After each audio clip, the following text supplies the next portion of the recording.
Pessoal, no final de 2021, torcedores do Napoli roubaram o carro do então técnico do time, o Luciano Spalletti, e prometeram: só devolvemos se você se mandar. Hoje, o treinador é um dos responsáveis, pela maior conquista do clube em quase 30 anos, em mais de 30 anos, aliás. O Rotas da Bola especial sobre o campeão da Itália está no ar. Tudo sobre futebol internacional. Rotas da Bola. Bom dia, boa tarde, boa noite, boa madrugada, sejam bem-vindos e bem-vindas. Este é o Rotas da Bola, videocast e podcast de O Tempo Esportes, que fala sobre futebol internacional. Eu sou o Pedro Abílio e ao meu lado, Fred Jota, o editor do Tempo Esportes. Vai dar saudade esse Napoli da temporada 22-23, hein, Fred? Tudo bem? Tudo bom, Pedro. Um abraço pra você. Olha, eu não gostaria de ficar com saudade desse Napoli. Eu gostaria que esse Napoli continuasse por mais um tempinho, porque foi uma alegria nessa temporada europeia. O que mais te chamou a atenção nesse Napoli, Fred? A leveza com que o Napoli jogou. Empilhou gols, fez com que jogadores pouco conhecidos do grande mercado aparecessem, despontassem, e tinha o peso pelo espaço que não tinha, pelo tempo que não conquistava um campeonato italiano. Mas jogou com leveza. Aliás, eu só senti que a perna do Napoli balançou na hora de cravar, de confirmar. No mais, tem muita coisa histórica bacana que a gente vai falar aqui, e é muito legal. E assim, tudo legal, mas a festa dos napolitanos, coisa maravilhosa. É verdade. Muito legal. O Napoli foi campeão italiano na temporada 22-23 com 4 rodadas, de antecedência. Pontuação estrondosamente mais alta em relação aos seus adversários. Acho que 10 rodadas antes a gente já tinha essa certeza, Fred? Que só um milagre tiraria o título do Napoli. A campanha envolve muitos gols marcados, uma campanha que envolve poucos gols sofridos. Dentro da Série A, o Napoli foi dominador, Muito dominador, muito regular, Como eu falei, eu acho que só a perna pesou naquela hora de vamos confirmar isso de uma vez. Mas a gente já falou várias vezes aqui com o Napoli jogando a Champions League, Pierre? Não vai perder o título. O Napoli não vai perder o título. Não é possível que o Napoli não vai perder o título. E teve alguns fatores que ajudaram nessa distância enorme, além do bom futebol do Napoli, claro. A Juventus sofreu uma punição no meio do campeonato, que empurrou a Juventus para o meio da tabela, depois acabou recuperando os pontos. Milan e Inter oscilaram por muito tempo, a Lazio ficou em segundo lugar um tempo, sem nenhum momento dar a impressão que chegaria perto. Então o Napoli, obviamente por causa do seu bom futebol, nadou de braçada. E é curioso que o Napoli é campeão com pontuação alta, mas o Napoli fez algumas pontuações altas no período que a Juventus era a força dominante do campeonato italiano, e talvez a gente poderia estar falando aqui de um intervalo menor entre os títulos do Napoli. Mesmo com a queda técnica orçamentária e com tudo que a Juventus perdeu de um tempo para cá, o Napoli foi, para mim, assim, caracterizado por ser o time a bater a Juventus, por ser aquele que conseguiu colocar em campo tudo aquilo que a gente via em teoria, principalmente nos confrontos diretos e na goleada do 5-1. Para mim, o 5-1 é o grande marco dessa hegemonia que o Napoli teve na temporada. Foi goleado pelo Milan, a gente vai chegar nesse ponto, mas ganhar da Juve nos 2 turnos e no retorno meter um 5-1 é para carimbar mesmo. Chegamos e essa temporada é toda nossa. Especialmente porque é a Juventus. A Juventus que dominou o futebol italiano nos últimos anos, perdeu nas 2 temporadas anteriores, ou seja, já inicia um jejum da Juventus. Para os padrões da Juventus, muita coisa. Mas, quando tem um 5-1, uma equipe do Sul, contra o maior campeão da história do futebol italiano, o Norte rico, o Sul, aquela história toda, isso tudo tem um significado muito grande para quem está ali. O significado é muito grande. É mais do que o 5-1. Vai mudar ali o bastão do futebol italiano? Por isso que eu falei, não sei, e adoraria que esse Napoli... Tomara que sim. sobrevivesse por um tempo. Porque, lembrando em retrospecto, são poucos que no futebol italiano atrapalharam ali os três maiores, né? Milan, Inter e Juventus. Antes do Napoli, a Roma lá no início dos anos 2000. A Lazio ganhou um pouquinho antes com o Eriksson, Sven-Goran Eriksson, técnico da Inglaterra depois. Susto ali da Sampdoria no início dos anos 90, o próprio Napoli nos anos 80 e o Verona. Num futebol tão competitivo e tão interessante quanto o futebol italiano, 3 forças dominantes ali o tempo inteiro. Então acho interessante que possa ser uma porta aberta para uma movimentação. E eu estou incluindo aí os times da capital, Roma e Lazio, que não competem a ponto de conquistar um título. O Fred, você falou uma coisa muito interessante no início sobre não sei se a gente pode chamar de uma titubeada, né? Mas na hora de confirmar os resultados. O Napoli ganha 16 dos 19 jogos no primeiro turno, fez um primeiro turno fantástico e ali já disparou na liderança do campeonato. Depois divide o retorno com a Champions League e é eliminado nas quartas para o Milan, depois de ter sido goleado pelo Milan no campeonato, em jogos que foram equilibrados, né, mas em que o Milan conseguiu se sobressair nesse momento. Você acha que isso se deu por alguma limitação de elenco, pelo foco no campeonato italiano? O Napoli, em momentos decisivos, nessa reta final assim, de temporada, ele se apegou muito ao que foi no início do Scudetto, da disputa da Série A, para abrir essa gordura, né, de pontos em relação aos adversários. Talvez a inexperiência do time também. O que você acha que pesou mais para, por exemplo, não ter chegado à semifinal da Champions? Uma diferença entre time titular e opções de banco, obviamente. A pressão caiu no colo. O Napoli não esperava. O início do Scudetto, da campanha do Scudetto, o início do campeonato italiano, o Napoli não tinha pressão. Foi ganhando, foi empilhando pontos, abriu uma distância, o pessoal tropeçava, o Napoli foi embora. Quando a temporada começa a fechar, tem o peso, tem 30 anos, 33 anos que a gente não ganha nada. Lembrando que o Napoli caiu para a Série C. Né? O Napoli caiu também em mais uma daquelas situações que a gente já viu com outras equipes tradicionais, Fiorentina é uma delas, bancarrota econômica, enfim, vai lá para baixo, se ergue novamente, muito na força da paixão da torcida, e isso tudo tá lá na cabeça dos caras. 33 anos. Maradona jogava quando ganhava, mas o Maradona e aí o Maradona morre e aí, poxa, mas tem que ganhar agora, tem que fazer uma homenagem. É muita pressão para quem não está acostumado a decidir. Essa é a realidade. O Napoli da Champions League na fase de grupos estava leve. Uma campanha espetacular. Né? Talvez se não fosse o Milan, Pedro, o sorteio fosse generoso com o Napoli a ponto de colocar o Benfica, que estava muito bem, por exemplo, mas tem um perfil de jogo diferente, ou até o Porto, que estava no caminho, um da Inter, um do Milan, podia ser uma alternativa. Aliás, os dois no caminho falei do Milan, né? Os dois no caminho da Inter. As oitavas e quartas. Talvez fosse uma situação diferente. O Milan está acostumado a ver o Napoli jogar, sabe da pressão, sabe como travar um jogo do Napoli, um jogo mais fluido. Então acho que teve uma junção de muitas coisas ali. E a goleada, obviamente, fez diferença. O Napoli estava com a cabeça já no mata-mata da Champions League, não estava tranquilo no italiano. Não vou brigar nesse jogo aqui, não, já foi. E o Milan faz um jogo de Milan, vence um jogo de ida por 1-0 e joga a pressão toda de novo nas costas do Napoli. Para um clube com todo esse peso, Pedro.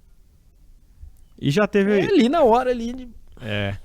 Acho que o que eu ia dizer é que você falou aí de Napoli, que pontuou muito alto em temporadas anteriores, mas que tinha uma Juventus que pontuava mais alto ainda, ou dos outros adversários nas últimas temporadas. Mas o Napoli já dava indícios de que uma hora a filosofia de trabalho, a escolha de treinador e a abordagem de mercado ia colocar o Napoli nesse patamar de campeão, né, Fred? Tranquilamente. Teve vários Nápoles que nos mostraram esses indícios nos últimos anos. Né? E era o Napoli do Cavani, foi o Napoli do Higuaín, era o Napoli do Sarri, vistoso, fazia muitos gols, leve. O Napoli seguiu. E isso vale para muita turma do futebol brasileiro aí que tá ouvindo a gente. É importante ter uma filosofia, pelo menos uma ideia. Às vezes tem jogadores, mas não tem o técnico que é da ideia do modelo dos jogadores, ou vice-versa. O Napoli seguiu. Óbvio que essa linha não é uma linha reta, né? Não é um desenho certinho, mas era mais ou menos dentro do caminho. E consegue, nesse bolo, descobrir pelo menos 2 pérolas, ou encaixam 2 pérolas, depois de uma saída de jogadores, né, Pedro? A gente não pode esquecer do Mertens, que é um dos jogadores que roeu o osso ali para tentar conquistar um título, foi importantíssimo em vários momentos e na hora H não resolveu. Um elenco novo, leve, capaz de adaptar as ideias dos técnicos. De maneira geral foi assim, com jogadores pensados em mercados alternativos. E aí também tem mérito, muito mérito, claro. O Napoli não despejou um caminhão de dinheiro com contratações completamente descabidas, né? Ou gastou no Osimhen uma fortuna? Provavelmente não. E no jogador com o nome mais difícil entre os destaques do futebol mundial nesse tempo? Menos ainda, talvez. Menos ainda. Estava num mercado ainda mais alternativo. Então, acho que tem uma lógica, a gente foi imaginar aí, retrocedendo um pouco no tempo, a gente tem uma lógica de, existia um caminho. E, aliás, não tem dó nenhum para vender, né? Infelizmente. Por isso que eu tô torcendo para não acontecer. Torce para não acontecer. Muito bem, Rotas da Bola está falando hoje sobre o Napoli, especial para o campeão italiano, e vamos falar sobre o comandante deste campeão italiano, 64 anos, para Luciano Spalletti, que já tinha tido, né, uma campanha com a Roma de vitória em Copa e depois em Supercopa domésticas. Depois comanda um Zenit, né, no final ali, início da década de 2010, em conquista um bicampeonato russo, conquista uma Copa ou outra ali dentro da Rússia mesmo, e passeia pelo futebol italiano até chegar ao Napoli com o status que ele atingiu posteriormente. Um treinador que foi, ao longo da temporada, inquestionável, né, Fred? Colocou o time para jogar bonito. Questionado ele foi antes, né? Antes. A gente vai falar dessa história também. Eu acho que ele também faz parte de um pacote, Pedro. Ele não chega com a obrigação de ser campeão. Ele chega com a obrigação de tentar dar um salto diferente do que os antecessores. Se a gente estivesse falando aqui de um Napoli vice-campeão, seria uma tragédia? Não, de forma alguma. Terceiro lugar, talvez? Vaga na Champions League dentro do G4? Até porque eu acho que o Napoli não tá talvez esteja no top 5 hoje, mas com dificuldades para entrar no top 5 entre os maiores orçamentos da Série A. Tranquilamente tem os 3 gigantões, Juventus, Milan e Inter, Lazio, Roma. Só aí a gente fala de 5. A Fiorentina tem uma... Talvez se equipare ali no orçamento. E outros vários de cidades tradicionais italianas que também tem torcidas interessantes. Acho que a do Napoli é um caso muito à parte, mas a Sampdoria, um campeonato italiano trágico, tem um investimento tão diferente assim. O que é o diferencial do Napoli nos últimos anos é a quantidade de participações em Champions League, quantidade de participações em outras competições europeias, o que faz entrar uma renda diferente. Ele jogou mais que a Fiorentina, que a Sampdoria, que a própria Lazio. Então isso faz um pouco de diferença. Mas se ficasse ali no G4, o Napoli estava lindo. Lindo. Então ele tem também a liberdade de fazer uma equipe veloz. E veloz com jogadores novos, né? Eu falei do Mertens, o Mertens era um jogador veloz, mas ele já estava num período da carreira diferente. Para usar um exemplo, né?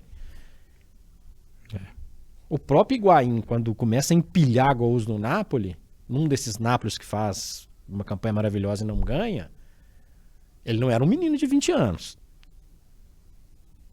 Definitivamente. E, inclusive, nem com o físico, né? Higuaín tem um físico mais atarracado. Era diferente do... Você vê, o Osimhen é outra história. Hoje tem 24 anos, um jogador mais leve, o biotipo diferente, que ajuda demais nesse perfil de velocidade, de bola alta, de criação e modos diferentes de chegar ao gol. E olha que o Higuaín era um baita finalizador nato. Finalizador. Né? Não era tão alto, né, o que em relação a esses jogadores, mas era um jogador importante. Mas o fato é que o Spalletti, ele consegue aquele ajuste das peças, um bom mercado do Napoli, mas com todo esse pacote. Ele não tinha obrigação de ser campeão. E por falar em ajuste das peças, onde está o Fiat Panda do Spalletti? Você já viu um Fiat Panda, o Fred? Não, na minha frente não. Eu vi foto, né? Eu tive que ver foto, mas é um carro mais popular, né? E é o carro que aqui a gente talvez tenha um design mais parecido com o Fiat Uno, né? Que é um carro mais popular, um carro mais menorzinho ali. E ele tinha, o Spalletti foi para Nápoles com um Fiat Panda e ele tinha esse Fiat Panda há muito tempo. E ele falava, pô, não é nem pelo valor do carro, mas pelo valor sentimental que eu tenho pelo Fiat Panda. Um belo dia, em outubro de 2021, o Fiat Panda sumiu da porta do hotel onde o Spalletti morava lá em Nápoles. E ele achou que era um roubo como qualquer outro. Só que tempos depois, a torcida do Napoli, mais extrema, colocou uma faixa no CT com os seguintes dizeres: se você for embora, a gente devolve o Fiat Panda. Essa história é genial. Se você vazar, a gente devolve o Panda. Sabemos onde está o seu Fiat Panda. Se demita e a gente devolve. E ali a gente estava falando de um Napoli que não vinha tão bem, precisou se recuperar num final de temporada em 2022 para conquistar a vaga na Champions, enfim.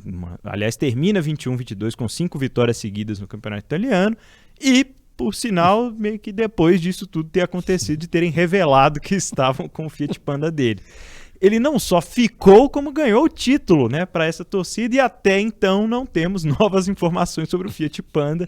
Ele nem quis falar muito sobre isso, mas falou que era mais pelo valor sentimental mesmo do carro, que até então não foi devolvido. Inclusive, se você aí estiver nos escutando e tal, e souber informações do Fiat Panda, por favor, passe pra gente entrar em contato com esse palestra. Essa história é ótima, né? Essa história é ótima. Se realmente roubaram o Fiat Panda, imagina a cabeça desses torcedores que roubaram o Fiat Panda, né? Pô, será que eu devolvia? O cara deu o título pra gente depois de 30 anos. Pô, nós pegamos o carro do cara que deu o título pra gente. Que coisa maluca. Verdade. Essa história é muito boa. Muito boa porque não foi você que perdeu o seu carro, né? Não. Mas essa história é muito boa. Pô, narre os gols aí, senão a gente não devolve o C3. Exatamente. Mas não é culpa minha, o jogador não faz gol pra eu narrar. Não, azar seu. Fala mais um pouco, né, sobre esse elenco do Napoli, e aqui uma coisa que chama muita atenção, média de idade de 26 anos para esse time, para esse elenco com que o Napoli foi campeão. Que bate com o que eu falei de uma equipe mais veloz. Verdade. Lembrando, por exemplo, para não viajar demais, um atacante da Juventus é o Di Maria, um do Milan é o Giroud e o da Inter é o Dzeko. Para comparar um pouquinho. Claro que o Milan tem o Rafael Leão, o Inter tem o Lautaro e por aí vai, mas só para a gente ter uma ideia de quais peças eram importantes para imprimir um futebol ágil e de frente para o gol. O Spalletti a gente entendeu, né, ao longo da temporada que ele organizava ofensivamente o time num 4-3-3, né, que muitas vezes se transformava ali numa linha de 3 defensores, com sempre alguém baixando para sair a bola, mas é um time muito ofensivo, um time que tentou ficar com a bola na maioria do tempo, em boa parte dos jogos, e com um trio ofensivo inexperiente, né, Fred? O Lozano, 27 anos, talvez nem dá para dizer que o Lozano seja inexperiente, mas um jogador que é jovem, e com outros dois que vinham de mercados alternativos, como você falou. Talvez o Osimhen não, mas vem de um contexto muito diferente. O Osimhen, Victor Osimhen, grande goleador desse time, nigeriano de 24 anos. Da Geórgia, o Kvaratskhelia, com 22 anos. E falei aqui do Lozano, com 27. Que é mexicano. Para você ter uma ideia, o goleiro, o Alex Meret, que às vezes até revezou com o Polini, que é ainda mais jovem, o goleiro tem 26 anos. É um Napoli muito jovem, foi um time muito leve, como você citou, ao longo da temporada. Muita troca de posição na frente, mas eu acho até que foi a mistura do jogo funcional com o jogo posicional, né? Que os jogadores intercalam muito bem essa questão de, às vezes, manterem a posição, e isso até, às vezes, em jogos inteiros, mas, por vezes, a gente via, né, o Kvaratskhelia baixar lá na direita, que a dele é mais à esquerda, o Osimhen saindo da área. Enfim, passou muito por esse trio ofensivo, o time do Napoli, mais por um meio de campo sólido e uma defesa que sabia sair jogando, né? E é o seguinte, pessoal, você que acompanhou a temporada aí da Série A, do Campeonato Italiano, acompanhou com afinco, muita gente deu até uma faturada aí com a Série A nesta temporada, e principalmente com esse time do Napoli, né? Você acompanha futebol e é bom de palpite, então, se você ainda não conhece, você tem que conhecer a KTO.com, o melhor e mais seguro site para você apostar e se divertir. Tem campeonatos, né, do Brasil, como a Copa do Brasil, Brasileirão, tem os torneios continentais, a Libertadores, a Champions League e, claro, o Campeonato Italiano e outras modalidades mais além do futebol, viu, Fred Jota? Pois é, e na KTO 2x0 é goleada, viu, Pedro? Se seu time abrir 2x0, o time que você apostou, o KTO paga na hora o ganho antecipado. Faça seu cadastro em KTO.com e utilizando o cupom OTEMPO, você tem 20% de bônus no primeiro depósito, Pedrabi. Boa, faça seu palpite. Vai brincar lá na KTO.com, onde a diversão acontece. Por falar em diversão, este Napoli, né, que se divertiu na temporada, divertiu a gente também com histórias fora de campo para além do Fiat Panda, né? É raro, né, Fred, um time do sul da Itália ganhar o campeonato italiano. O futebol italiano é amplamente dominado pelas equipes da parte do norte, né? Eu acho que em Nápoles, em especial, foi uma festa que acho que foi além do futebol, né? Aquele povo se sentiu dono da Itália no fim de semana em que o Napoli ganhou o italiano. As ruas que o digam, né, Pedro? Imagens maravilhosas, inclusive. Viu, né? Aquela dos foguetes, né? Que caindo, cada ponto tem um foguetório, fogos de artifício. Aquele mar humano com várias bandeiras, né? No fundo, com a Baía de Nápoles. Maravilhoso. Maravilhoso e muito legal. E o que eu gostaria muito, vou repetir aqui, que não seja uma coisa isolada, né, Pedro? Porque 87, 90, 2023, né? Acho que a torcida de Nápoles, o próprio Napoli merece ter levar mais taças ali para sua sala de troféus. Lembrando que além dos clubes do norte, ou, digamos, da capital Roma para cima, tem a Fiorentina no meio do caminho, tem o Genoa tradicionalíssimo, Sampdoria, Juventus, Milan, Inter, etc. Lazio, Roma. O Cagliari foi campeão, e o Cagliari é um clube que fica na Sardenha, que é uma ilha, ou seja, está fora ali da bota, do tradicional desenho da bota, que é o contorno do mapa italiano. É muito pouco para um futebol tão tradicional, né? Tão tradicional. É exclusividade da Itália? Não é. O Brasil mesmo tem pouco título brasileiro no norte. Nordeste, né? Também. Né? Região norte nenhum e pouquíssimos na região norte. Então é interessante. Eu acho que o futebol em todos os cantos ele precisa muito de ter essa descentralização. Acho muito interessante, o futebol ganha com isso. Então, que a gente veja outras festas nas ruas de Nápoles. É verdade. Eu gostei disso aí que você falou, você percebeu o que você falou? Você falou, futebol de todos os cantos precisa de descentralização. Tá vendo? Profundo. Guarda essa frase, hein? Mas é verdade, né? É bem legal quando a gente vê essas histórias, elas sustentam, né, o futebol, e esses clubes que a gente vê como dominadores hoje são clubes que por outros tempos já passaram por clubes menores, né? E o Napoli, ele tem uma particularidade de ser um time que não tem grandes investimentos.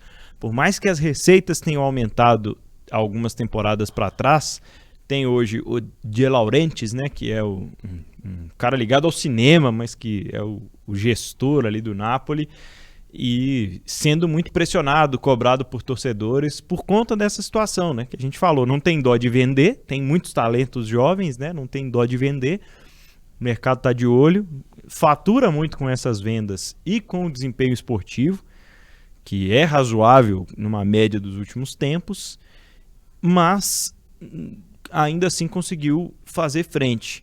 O que é que a gente pode tirar de lição sobre isso, Fred? Sobre o que a gente falou mais cedo, do Napoli não estar lá em cima entre os investimentos da Série A.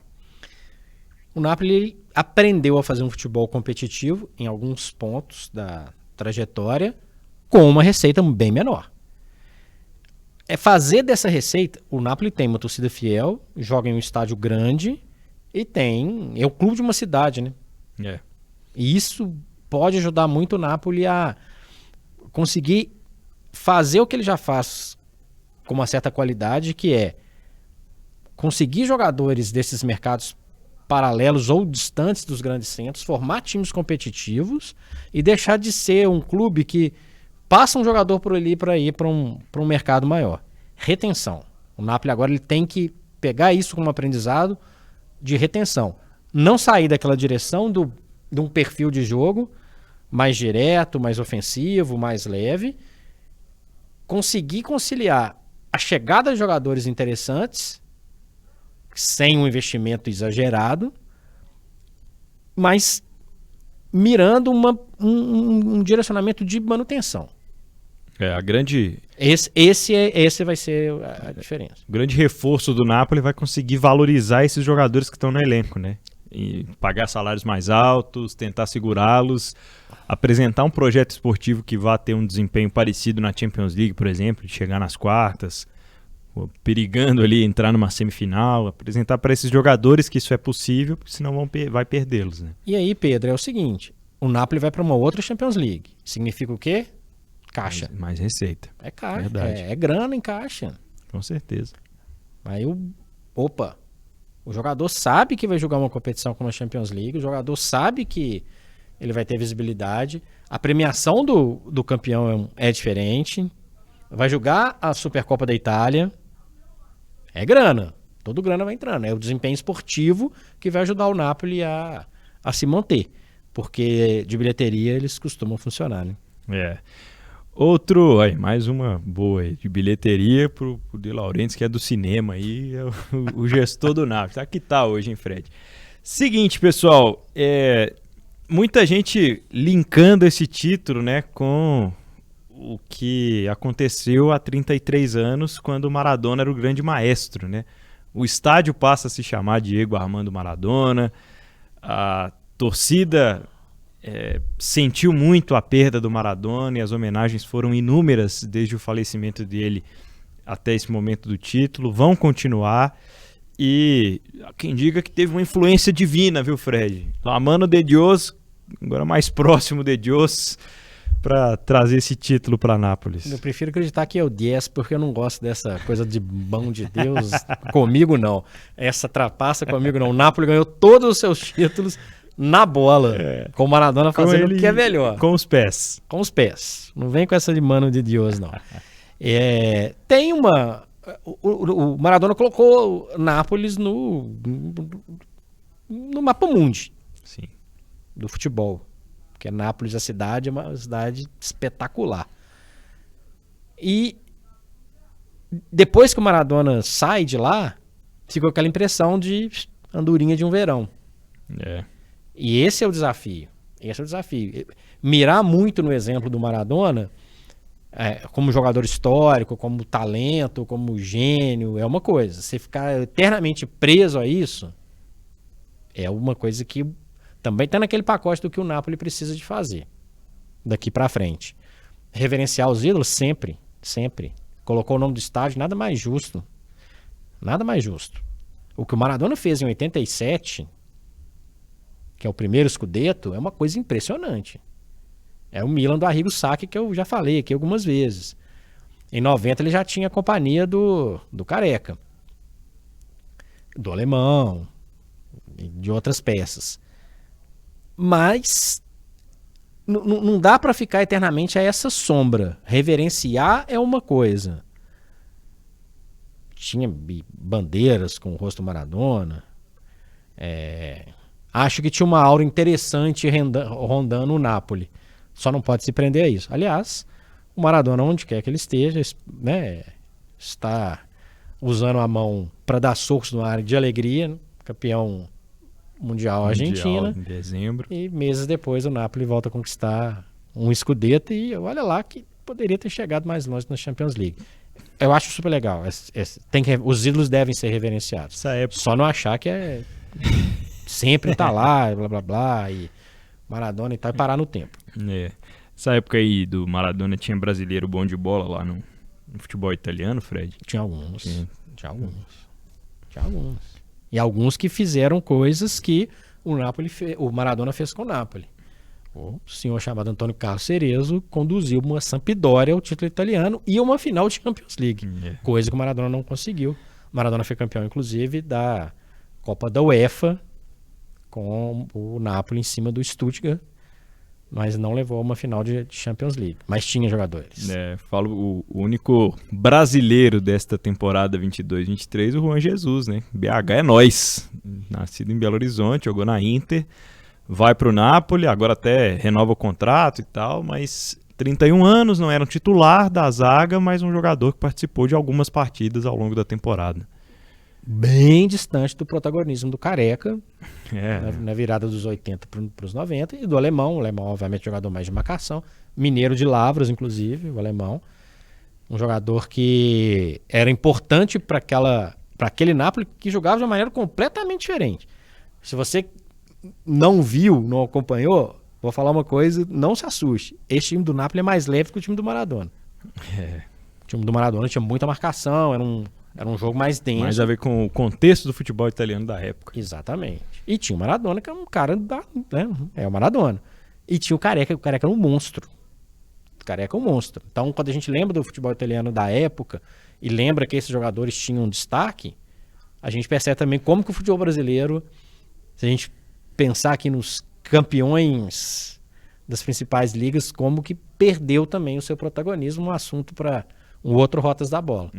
Falar em descentralização, falar em zaga, o Kim Min-jae, né? O sul-coreano, campeão do Scudetto, campeão com o Napoli aí na zaga do time do Spalletti. Fred, então é isso. Com tantos jovens, com tanto potencial, que esperar da próxima temporada do Napoli? A gente já falou aqui do fator financeiro, do caixa de uma nova Champions League, da necessidade de manter jogadores como o Kvaratskhelia. E o que você espera, pessoalmente falando, do Napoli para a próxima temporada? Uma temporada leve e que nos momentos decisivos o Napoli não sente tanta pressão como sentiu nessa última temporada. Acho que é muito interessante para o futebol italiano, para o futebol continental, ter um representante italiano com um perfil de jogo do Napoli. É muito legal. É muito legal. É uma torcida calorosa, fanática. Para o Napoli seguir nessa toada, manutenção de ideias, de pensamento e de direção. Deu certo esse ano. Pode ser que dê tudo errado, você mantém o elenco, o futebol às vezes tem isso. E no ano seguinte, todo mundo tirou o peso do título e entra numa rota de tranquilidade, vamos dizer assim. Mas o que eu espero é que mantenha o pique com esse perfil.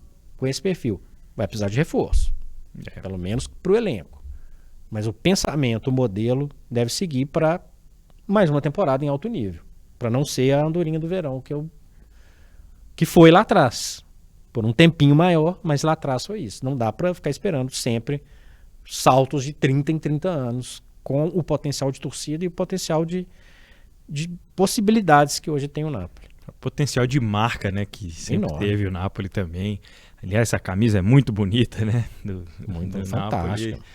E é isso. Falamos do Napoli aqui então, no episódio 83 do podcast de futebol internacional aqui de O Tempo Esportes. Esse é o Rotas da Bola. Se você quer sugerir algum tema, né? Pode procurar a gente lá nas redes sociais também.